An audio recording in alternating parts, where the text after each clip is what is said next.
Mankind is living in a time of great change, comparable to the age of discovery 500 years ago. In recent decades, our concept of the age and the structure of the universe has undergone a drastic change. Moreover, new observations concerning the material foundation of reality have revolutionized our view of the world. Although new scientific thinking has proved that the relativity of time and the external order of events have lost their rationale, people today find it difficult to relinquish their concept of reality, which is shrouded in the mists of time. Today, science is constructing patterns of reality consisting of more than 20 dimensions, where countless parallel worlds coexist.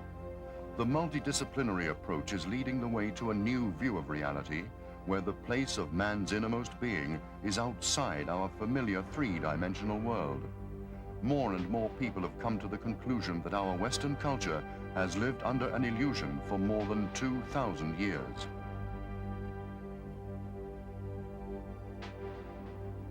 As a futurist and UFO researcher, I have drawn the conclusion that the fact of human-alien contact at this time on planet Earth is probably the least understood and least recognized major force that will shape the future of the human species during the 21st century and beyond.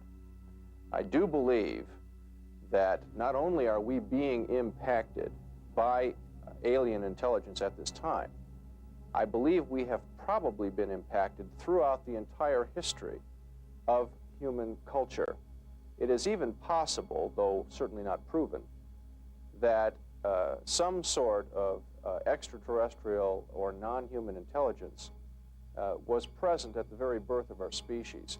Whether or not we are a genetic experiment, whether we are someone else's test tube baby, as it were, or whether we have some other kind of relationship with these beings, I do think that eventually we will understand that our relationship to beings from other worlds or other zones of reality goes back to the very beginning of our sense of time. I think that's going to be one of the most extraordinary and perhaps devastating discoveries in all of human history. Devastating not in the sense of bad, in fact it may turn out to be very good, but certainly devastating in terms of what it does to what we currently believe. It's going to change practically everything that we call science. It's certainly going to change an awful lot of what we call history. It certainly may impact our religions, and by that I mean religions literally all over the world.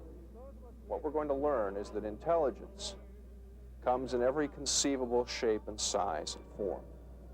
And I think some people may be afraid that that is going to literally destroy our sense of spirituality or our relationship to God. In my opinion, it will do exactly the opposite. That as we discover just how extraordinarily broad and wondrous is the scope of intelligence in our universe, it can only heighten our sense of awe and our sense of feeling connected to this extraordinary beingness, whatever it may be. Call it God, call it the One, call it the universal mind, that is capable of bringing this incredible reality into our reality. So I don't have any trouble believing that religion will survive. Certainly human spirituality will survive, but we will discover that practically everything we know is wrong, and that actually reality is a lot more amazing than we thought.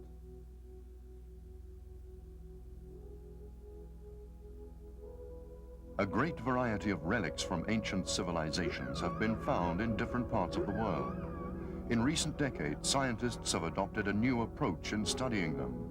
Could they be interpreted as evidence of extraterrestrial civilizations?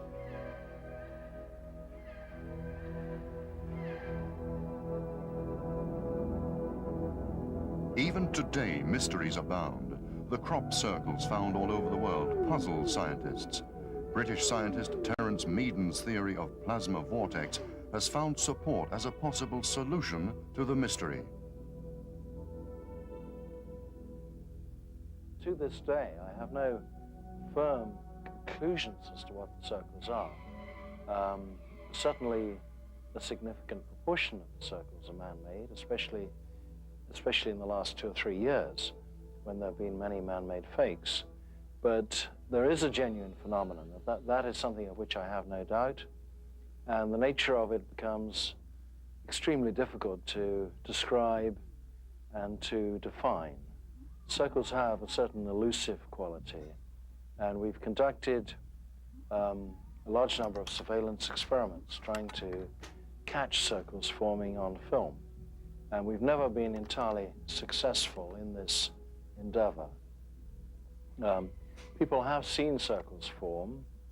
There are several cases where people have actually witnessed a circle form, and in every case there has been no visible agency.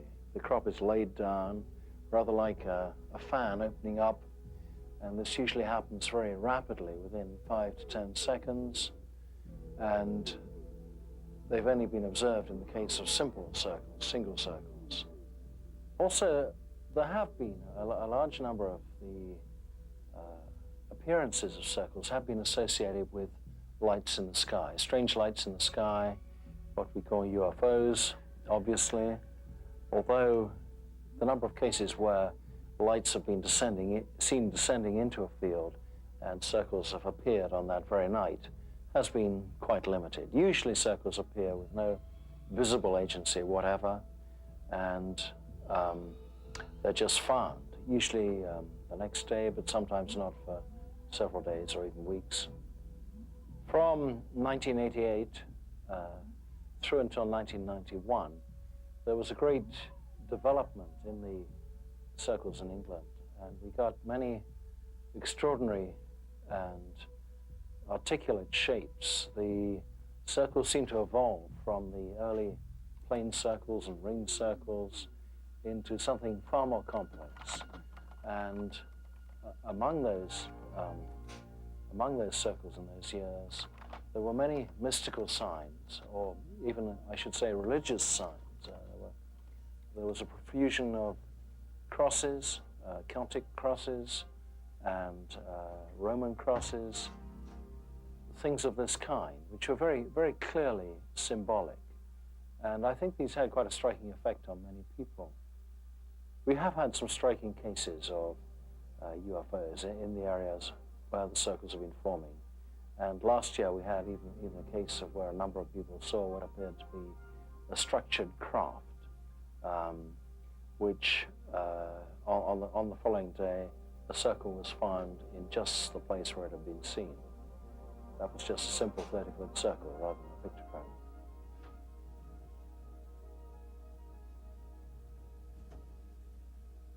One of the creatures which has boggled me for the countless months and years is that what is really doing the crop circles and what are they really about? I have been allowed to videotape and also take a photograph of a creature which I term as being an invisible flying predator. I will now show you a picture of the creature which is now making the crop circles at an amazing speed of under 3 minutes flat. This is the invisible flying predator. It's an alien species able to fly on the magnetic lines of gravity.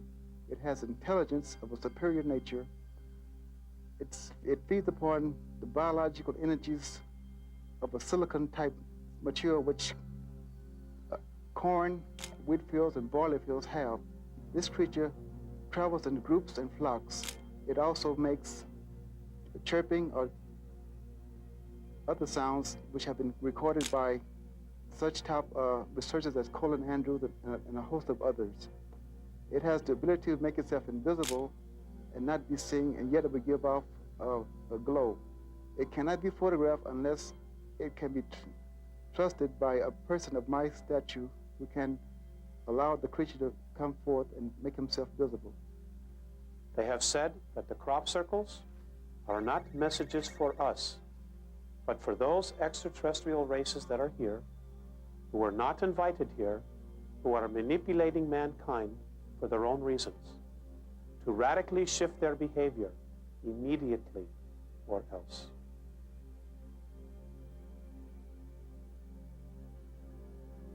I am a contactee, and I've been allowed to come before you at this time to relate to you some very important information which I think the world should know at this particular time. My first initial experience started at the age of 5 years of age in a place called Wilson County, Texas, in the state of Texas. And I was taken aboard an alien spacecraft and confronted by alien beings which were of a very high benevolent state. They were your typical nartics with the very deep blue eyes, platinum hair, and dressed in very fine white attire clothing. I was taken aboard their shuttlecraft, as they called it, out into deep space for a period of 4 hours aboard a giant mothership, which I was later told which was approximately 14 miles in diameter, if you can picture such a craft. When Percy Galloway was heading for Vietnam aboard the warship USS Walker in the late 1960s, the ship's crew one day saw a huge UFO hovering above them. The case was immediately classified top secret, something that Galloway believes is a blatant example of the concealment policy that the US authorities engaged in the name of national security. The top secret classification gave Galloway the opportunity to make personal observations on how the US government used Vietnam as a testing ground for military technology and genetic experimentation. Claims about secret contracts between the US authorities and aliens were most likely pure fantasy. It was a pretext which allowed the CIA to carry out its own radiation experiments on pregnant women and 5-year-old children. It would seem very odd if some super-intelligent civilization needed agreement to conduct its own cross-breeding experiments. This conflicting picture is confirmed by what Galloway heard from an alien. Among some of those encounters that he portrayed to me is that, one, our government has basically lied to the public countless times, and they have such incredible secrets that they do not wish to relate to the general public, because in the interest of national security, as they always portray this, that they cannot reveal this secret, not ever. And they are so deep in controversial black COVID projects that it's now impossible that they can ever come forward and tell the general public or any nation that they have such incredible technologies and spacecraft as well as live and dead aliens. But beyond those points, my basic encounter with this entity is that he wished for me to portray myself as a spokesperson or ambassador to tell the people of this planet that they, in fact, mean us no harm. What they do is for strictly to do biological engineering to, in effect, to try and save their own planet. And they have tried many times to come forward, but our government has said no, they are not allowed to expose themselves to the general public. And in fact, with the abduction scenario and various things that are now taking place on this planet, they have come to the conclusion that they no longer need us for abduction experiments. They have gotten more than their share of all the hybrid eggs and so forth, that we can be totally self-sufficient. But the problem being is that they cannot at this particular time leave our planet due to the fact that they have overstayed their stay, and they now have entanglement with the reptilian race, who also are here and claiming to be their superior masters from another star system, which that is from the Bell Tracks and Orion system. Many believe that the hybridization experiments should be condemned because they are unethical. UFO researchers answer this accusation by saying that millions of abortions are carried out every year in the world. What is their ethical basis? Robin Quayle has examined over 600 encounters between humans and humanoids. On the basis of her research, the overall picture of this interaction is not as gloomy as it might first appear. In 1979, during a session where a client was in a very deep trance, he suddenly got up off the couch, walked outside, and there was a UFO over my house, hovering down at treetop level. There were 3 of us outside observing this phenomenon. person in trance was experiencing a very high fever and a very raging case of infectious hepatitis. This contact seemed to cure his ailment completely, because the next morning he was completely free of any symptoms or of any fever.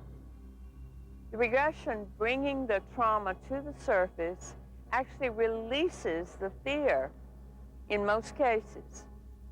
And one of the most beneficial side effects that I have noticed across the board with almost all abductees is that they become very psychic. The sensitivities are very heightened, and they're very, very spiritually aware.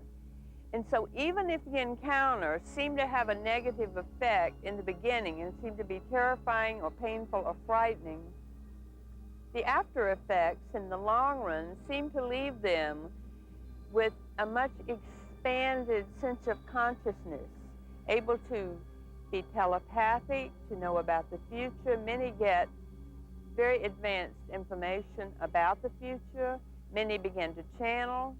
And so perhaps there are ways to even engender this kind of contact.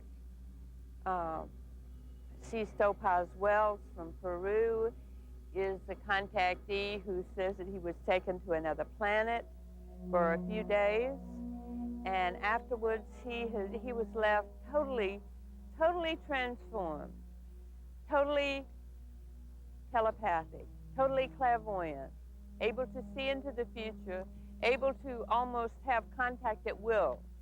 So overall, I can't say that the phenomena as a whole is negative at all. And of course, the prodigies that I spoke about earlier are an incredible group of people.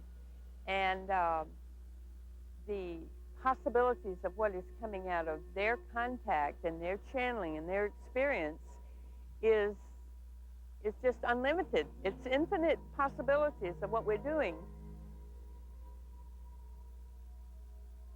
I consider myself an interdisciplinary researcher trying to embrace a number of different disciplines to look at any individual phenomenon. I'm also co-director of a new parapsychology program at Rutgers, at Rosebridge Graduate School of Integrative Psychology in California. And we are trying to look at the tradition of parapsychology, which usually has three main components: the study of extrasensory perception, the study of psychokinesis, and the study of survival phenomenon, survival of physical death, and mediumship as it used to be called. We also want to include parapsychology to investigate ufology, or unidentified flying objects and extraterrestrial studies. I'm interested in including in parapsychology and in what used to be called survival research, ufology, and particularly the channeling component in ufology, where people today are purporting to have telepathic communication from beings who identify themselves as not only from other planets, therefore being extraterrestrial, but from other levels of reality, meaning, to satisfy my definition of channeling, they do not currently exist on the physical level of reality as we understand it, but they exist on some other vibratory or frequency domain, some other octave of existence. And yet they are able to telepathically communicate with a certain people who are in the physical body as human beings today, called channels, or called contactees, who have had physical contact and then later or before or in between such physical contacts claim to have mental or telepathic or channeling-like contact with these sources. When I hear the telepathic communication, or when I receive the telepathic communication, it's not one word after another, and it's not any kind of audible sound. It's as if somebody was taking a syringe and injecting instant knowledge in my head. Maybe a total huge concept in a split second of time.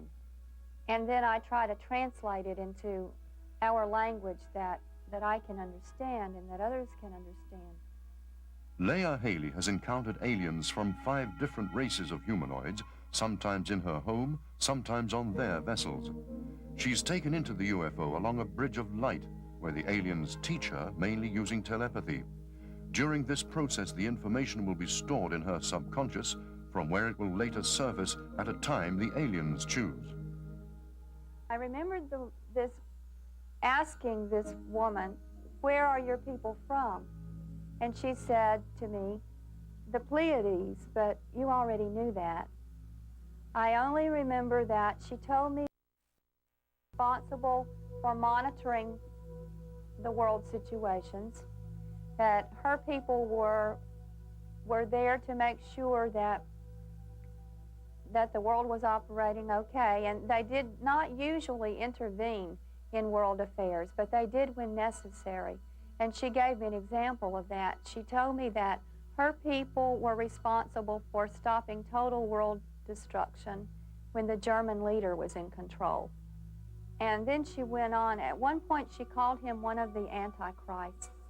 If you extend physics so that you can talk in physics-like terms about the way extraterrestrials as sources that claim to be channeled, where they exist, how their level of reality relates to our physical level of reality with 3 dimensions of space and 1 of time, and current energy and matter relations as physics currently understands them, then we're left with a quandary of how these beings, let's say they claim to be from Centaurus or Andromeda or the Pleiades or from Mars or Venus even, but not the physical level of Mars or Venus, from more like an astral or an etheric or higher vibratory frequency domain of it, how do they communicate with us?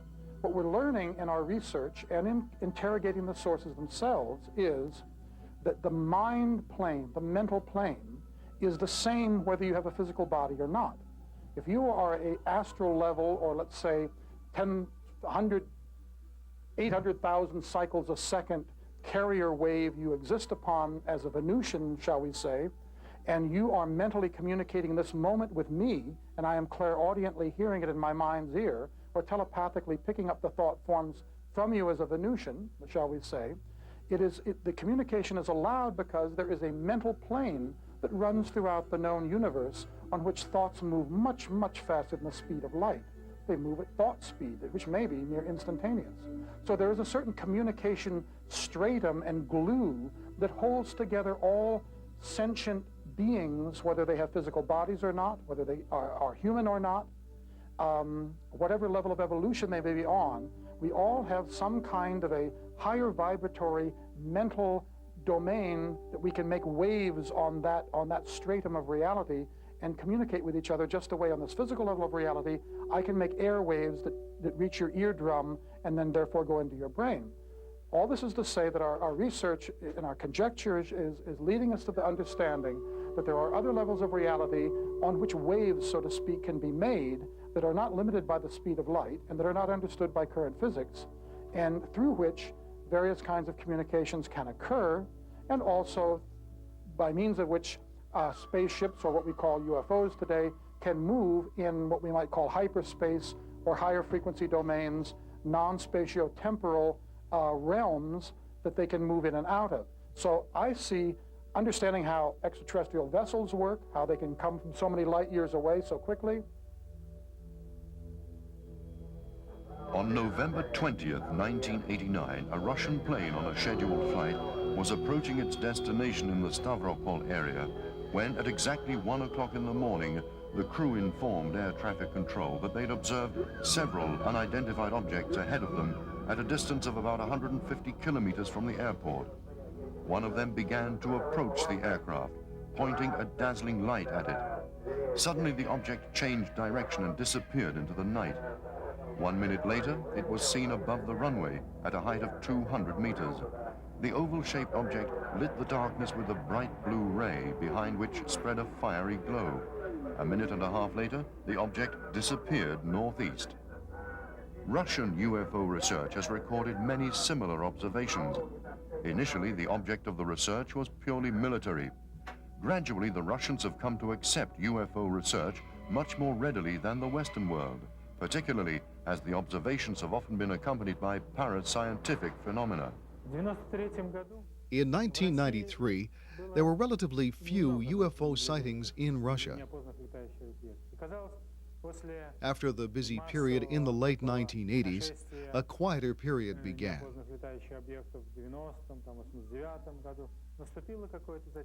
However, last month, Many people saw UFOs above St. Petersburg. Some were bright, globe-like, others were like saucers, blinking.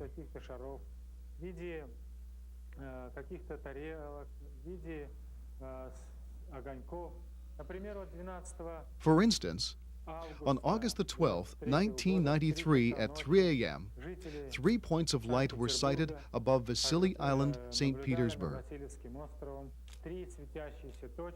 They were hovering in a triangular formation.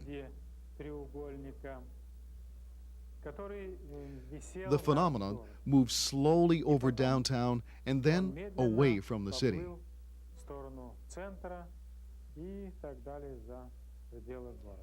Naturally, numerous people saw it. An interesting thing is, round holes appeared in the windows of houses. The cuts were even, not melted or anything like that, as if a round piece of the glass had been removed by a cutter. Scientists are still studying the case.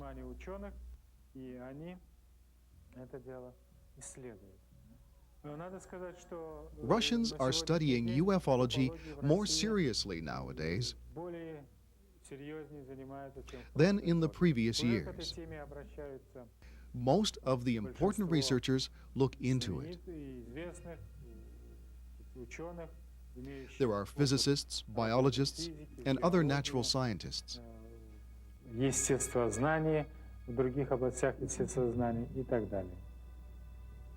UFO research has also provided the Russians with material to study other than PSI phenomena.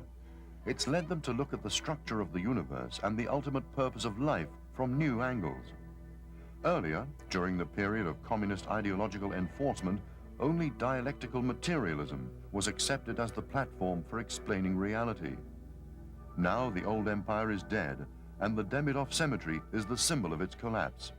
It's the last resting place for people oppressed under Soviet rule, who could have paved the way for freedom and pluralism had they been given a chance. Today, the winds of change are blowing. There are new forces in the forefront of scientific thinking, for whom matter no longer is the basic element of reality. On the basis of discoveries made in quantum physics, scientists have realized that awareness creates the material world around us. UFOs and paranormal phenomena fit well into such a concept of reality. I happened to sight a UFO in Moscow in 1979. I was deeply impressed by this incident.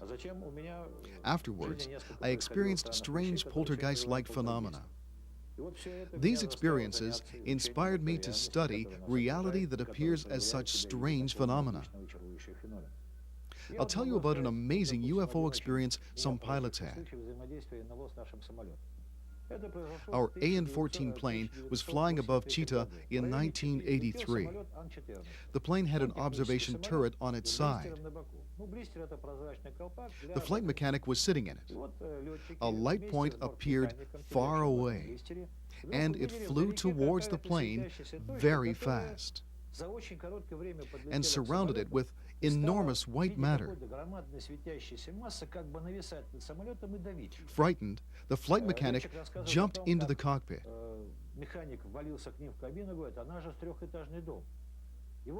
The situation was alarming. They were about to land the plane. They were only at 2,400 meters and descending. But they had to take her higher because there were hills ahead. For 15 minutes, they tried desperately to free the plane, but to no avail. Then the matter took off and disappeared. Once in Chita, the crew was told that a plane had disappeared near there an hour ago, carrying a lot of passengers. Now we know something about the phenomenon. We're surrounded by a huge universe, We don't know its boundaries. The area known to astronomers is 30 billion light years wide, an immense vastness. Radiation seen as light has a wavelength of 400 to 700 nanometers. That is, from violet to red. We only see a fragment of electromagnetic radiation. The space we can see is 30 billion light years wide. Light travels at 300,000 kilometers per second. Light travels through that area in 30 billion years.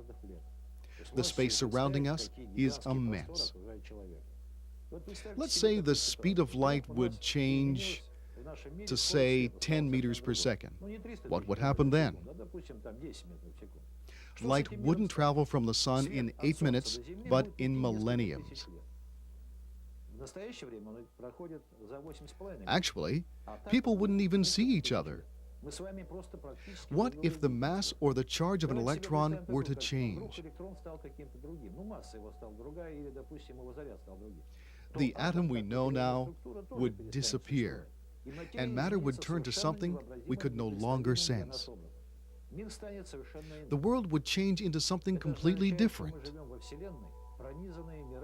Worlds with different material structures exist parallel to ours. We can't understand the physical laws of these worlds. Are UFOs time machines which reverse the force of gravity by creating a time difference between the center of the craft and its outside edge? The extremely strange manner in which they act would indicate this. In August 1987, the military authorities apprehended an alien craft near the Finnish border. The cockpit was so small that it obviously could not have been designed for a human being. In Karelia, near Vyborg, there was an object that was to be carried on an army plane to Kola, to Monjegorsk. It was at a military airbase, hidden in a fighter hangar.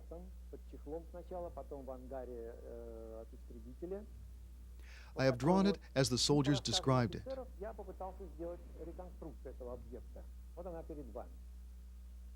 The object was some 12 meters long. They say it was very heavy and of golden color. I've made a sketch of it here. At the end of September, the carefully guarded spacecraft, which resembled a large artillery shell, inexplicably disappeared during the investigations. For the UFO researchers, accounts such as these, received from military intelligence sources, make most interesting reading. 2 elliptical UFOs are photographed above the Moscow Space Research Center. Suddenly, a powerful light floods out of one of them, and they both speed away with a hissing sound a few moments later. Why is there so little public information about such incidents? Alexei Dmitriev, a doctor of geology, believes that political leaders censor and distort information about UFOs.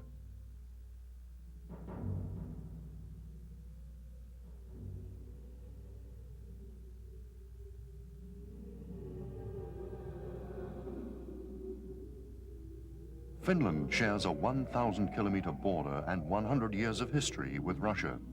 UFOs have been commonplace throughout Scandinavia since the Second World War, and as in Russia, interest has spread from the UFOs to PSI phenomena.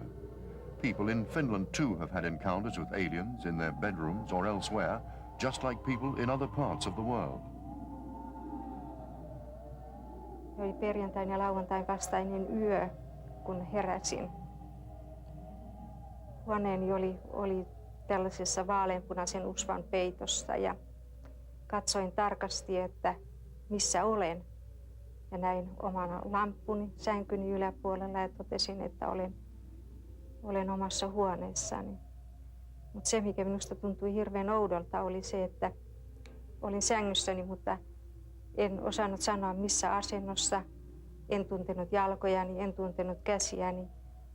Olin kuin lamaantuneena siihen. Olin hyvin kevyenä paikalla, mutta kumminkin olin sängyssä ja peitto oli päälläni. En pystynyt liikkumaan yhtään, ainoastaan silmät vähän liikkuivat. Sitten näin vasemmalla puolellani sänkyni vieressä tällaisia pienikokoisia vaaleita hahmoja.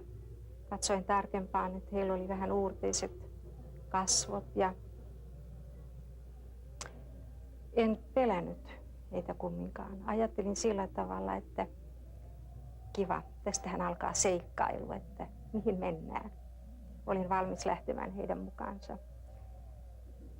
Nämä olennot näkivät, mitä ajattelin, ja heillä tuli sellainen ystävällinen virne kasvoille, ja näin, että yksi heistä otti tällaisen ruutuvihon ja kynän ja he sanoivat, että kirjoita. Minä epäröin, että mitä minä kirjoittaisin ja kenelle minä kirjoittaisin, mutta he käskivät vain kirjoittaa. Minä kirjoitin Juhanille. Ja tämä on ensimmäinen kerta, kun minä kerron näistä asioista näin paljon. Encounters with extraterrestrials have also been given mundane explanations. Scientists talk about multiple personalities, partial personalities, activation of archetypal energy, and epilepsy of the temporal lobe. These explanations cannot eliminate the psychological depth of the experiences. Kalevi Rikonen is a Finnish example of the opening of the spiritual world through UFO experiences. What changed his life was a journey through autumnal Finland, which evolved into a typical abduction, during which Rikonen was taken aboard a UFO while still in his car. There was something wrong with my car. The engine kept stalling, the lights kept fading and brightening, the tape recorder didn't work, and my body functions went out. I couldn't control my body, even though my mind worked. I knew they were aliens. I let them know that I'm an unnecessary risk to them. Then my consciousness was turned off. The next thing I remember happened the next day. I woke up 60 kilometers from there, almost 24 hours later, in my bed. First, I thought it was a dream. How could it be possible? On closer look, I realized the color of my car had paled considerably, as if the sun had burned to the car's paint.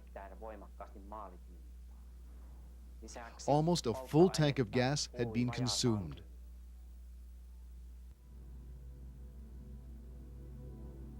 Although messages from invisible worlds often seem to transcend the boundaries of human intelligence, we must look at the experiences which are known as channeling.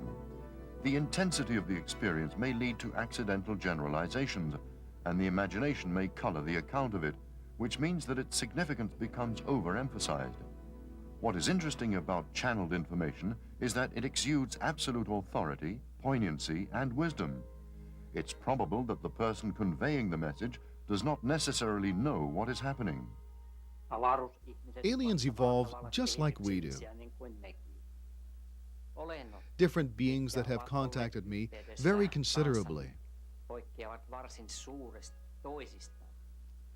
Different sizes, appearances, and other internal structures.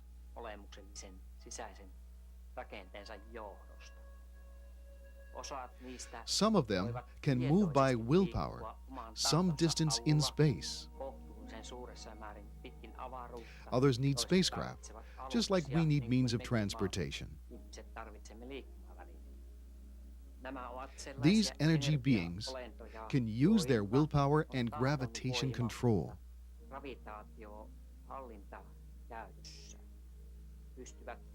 They can connect their shielding fields and life circuits with the circuits of the universe.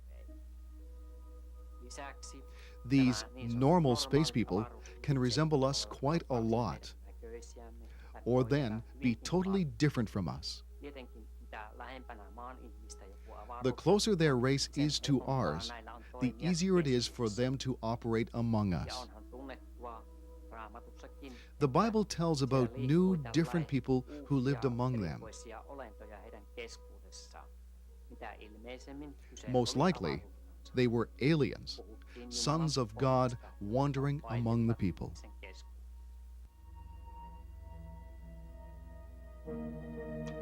As in all countries of the world, Finland too has a great number of mediumistic painters, musicians, composers, and other artists who are convinced that their art derives from inspiration from invisible worlds. Skeptics offer the artist's own subconscious as an explanation, although most parapsychologists consider these phenomena a mystery. Mediumistic production is often characterized by uncommon energy and an intensity of expression, but also a certain narrowness. Many mediumistic people also claim to have healing skills. Psychosociological study has proved that they are clearly more intelligent and better balanced than the average.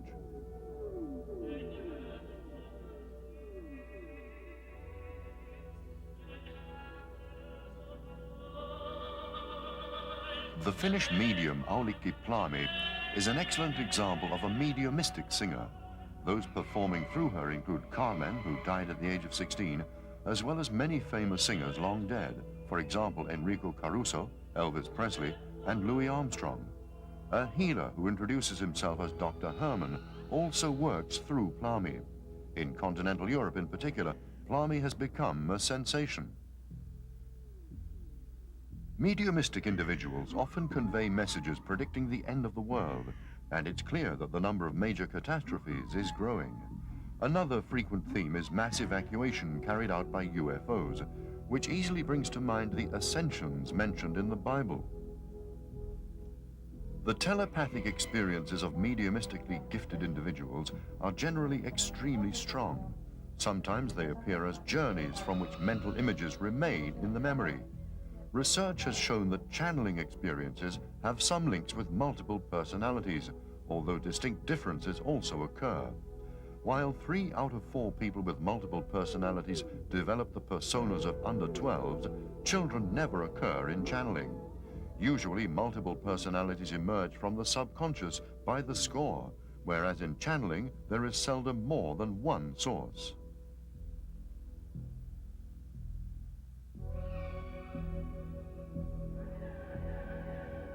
Mediumistic individuals are often sensitive and emotionally strong people. Often the sources they channel display very distinctive characteristics. They are masters, leaders, or captains of spacecraft. Viewed from the point of view of multiple personality theory, it could be said that a strong emotional charge feeds the fantasy of the mediums and leads them further into the world of fantasy. This may ultimately lead to contradictions.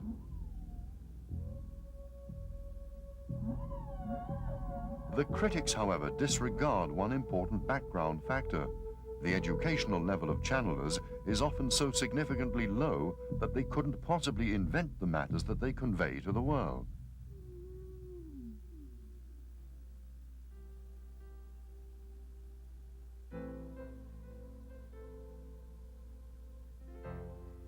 Investigators of channeling have also suggested that there's no need to rely on the multiple personality theory or any parapsychic explanation to understand the phenomenon. They believe that it could simply be a matter of exceptional talent. Artistic talent often bursts forth so unexpectedly and so phenomenally that there's a great temptation to interpret it as the activation of a reincarnation memory.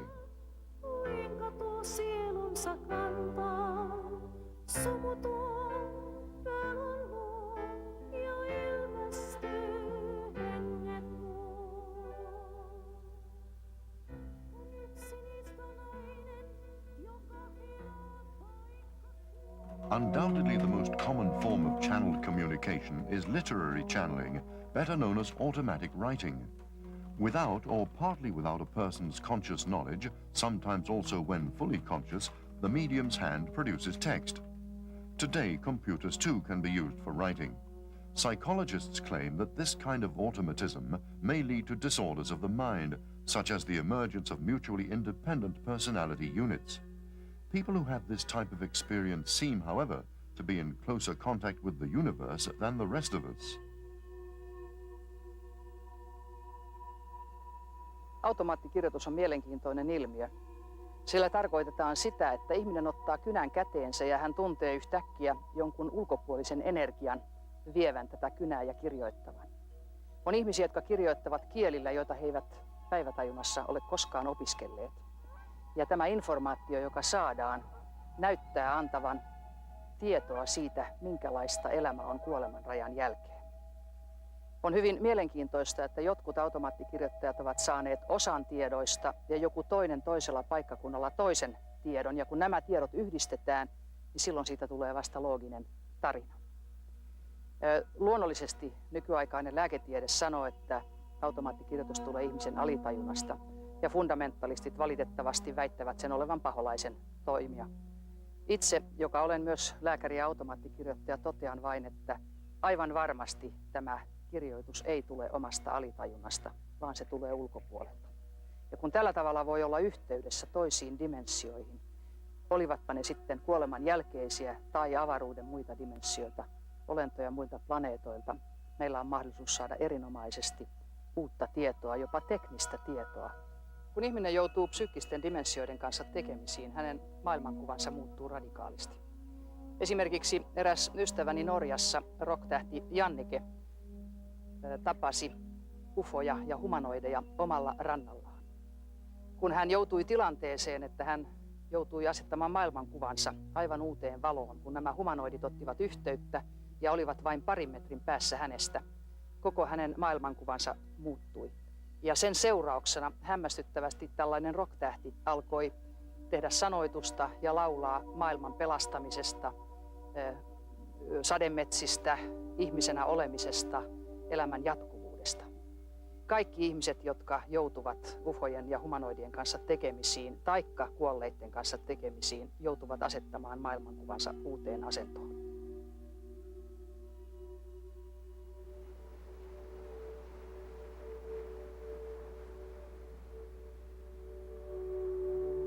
We are awakening, I hope it isn't too rude an awakening, to a shift in our consensus reality, that our shared lived experience is changing, and we are realizing that there's a higher dimensionalities interfused with this dimensionality, that we need to give more credibility to those realms we used to think of as not real or unreal or less real, like the subjective, the mental, the imaginational, the love, the desire. So the second Copernican revolution, as I would see it, that we are in the midst of right now, is we're going to have the root awakening to reverse the figured ground field, just in the way Galileo attempted to do it centuries ago, where we had to agree that finally, after some torture and fighting, that it was the sun going around, that there was the Earth going around the sun, not the sun going around the Earth. So everything doesn't go around dead physical matter as the highest reality, and that is what I believe most of the most evolved extraterrestrial sources and the most evolved of the channeled sources, as well as our own higher selves. We're entities, we just happen to have bodies. We shouldn't demote ourselves in the face of extraterrestrials or channeled sources that don't have physical bodies. Good heavens, just because we have bodies doesn't mean we have no less wisdom or no less access to universal mind and truth and heart. But you are to be perfect as your Heavenly Father is perfect. Perfection cannot be transmitted to a human being through any channel. It has to be found within oneself. The wages of imperfection is death, and the pain of knowing this is the burden mankind has to carry in his subconscious, although there are many hints about the real nature of death. Kuolemanrajakokemukset on yksi testausmuoto, jolla ihmistä opetetaan näkemään, mikä hän itse asiassa on. Kuolemanrajakokemuksilla tarkoitetaan sitä, jolloin ihminen kriisitilanteessa, esimerkiksi auto-onnettomuudessa, hukkumisonnettomuudessa yhtäkkiä menee tajuttomaksi, jossakin tapauksessa jopa sydänpysähdykseen saakka, ja hänen tajuntansa irtoaa ruumiista. Hän pystyy kuitenkin hämmästyttävästi näkemään ja observoimaan kaikki asiat ympärillään. Hän pystyy pikkutarkasti näkemään elvytystoimenpiteet, kuulemaan ihmisten puheet, ja kuitenkin hän näkee yläpuolelta oman ruumiinsa. Tässä tilanteessa hänelle tulee myös sisäinen voimakas kokemus. Hän tuntee menevänsä tunneliin, kohtaa suuren valkoisen valon, joka sitten riippuen hänen uskonnollisesta taustastaan tulkataan Jeesus-hahmoksi tai yleensä Kristus-hahmoksi, Mariaksi tai Buddhaksi vastaavaksi. Ja hänelle sanotaan, että hänen aikansa ei ole vielä tullut. Hänen täytyy palata suorittamaan se tehtävä, mitä varten hän on maaplaneetalle tällä kertaa syntynyt. Kuolemanrajakokemus on mielestäni eräänlainen vihkimys paranormaaleihin ilmiöihin ja erikoisesti UFO-dimensioihin. Koska sen jälkeen, kun ihminen on todennut olevansa energia, tajunta eikä suinkaan fyysinen ruumis, hän myöskin ymmärtää, että hän voi helpommin olla yhteydessä eri dimensioihin, joilla myöskin UFOt liikkuvat.